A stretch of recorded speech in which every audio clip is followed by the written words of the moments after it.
Can we just talk about motivating your kids to learn to read? It starts with showing them it's important to you.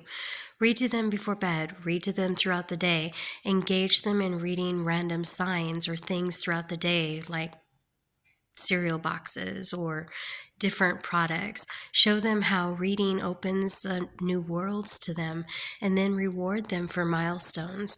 Before long, they are reading with very little help from you.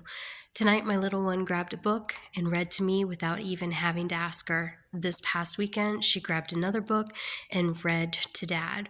Both parents show excitement around her reading and her successes, and we really find great success in encouraging her and helping her along this path. Teaching young kids to read is a multifaceted process that draws on a variety of scientific principles related to child development, language acquisition, and cognitive psychology.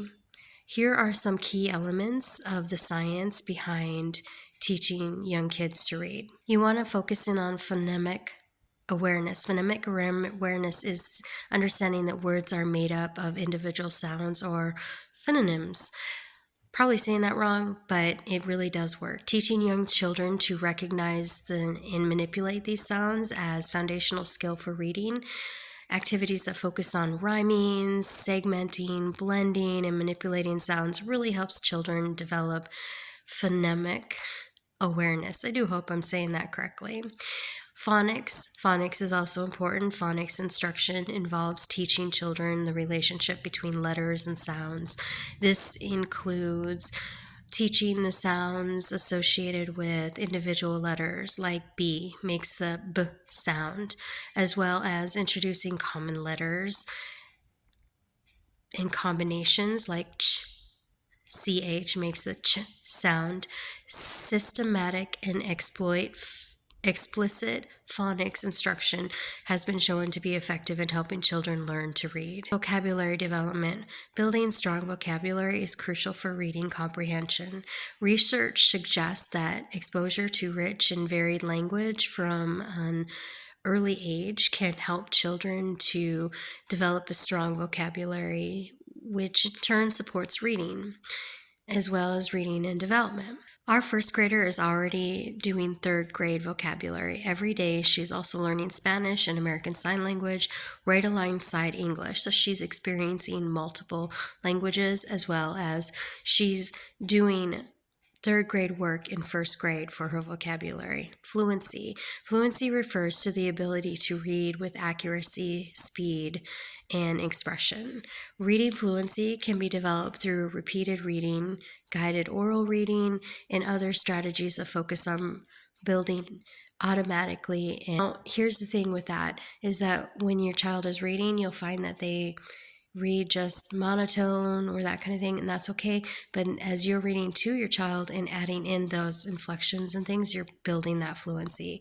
Comprehension strategies is teaching young children comprehension strategies such as making predictions, asking questions, summarizing, can help them develop a deeper understanding of the text that they're reading.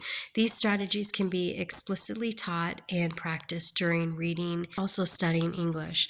Our daughter does 1 to 3 comprehension activities a day during the weekdays. Sometimes she reads mini stories and we discuss. Other times she's asked to look at a book and explain what she thinks it is about and what will happen before she reads the book. She's also asked to summarize after reading the book and what kind of lessons does she learn. These are all really, really important steps to building that reading muscle. Motivation and engagement is about creating a positive and supportive reading environment. It's essential for fostering a love of reading in young children, and research indicates that intrinsic motivation and engagement plays a significant role in children's reading development as well. Visual differences. Now, this is important to remember that it's important to recognize that children vary widely in their readiness to learn to read. Some children may be ready to learn to read at an early age, while others may need more time and support. Understanding and accommodating these individual differences is an important aspect of effective reading instruction. And it's super important to understand that there are going to be times for your child just is not ready to read. And then when your child is, it's going to open a whole world to her or him. In addition to these scientific principles, it's important for educators and parents to create a literacy-rich environment that provides children with ample opportunities to engage with written language through books, stories, apps, and meaningful print materials.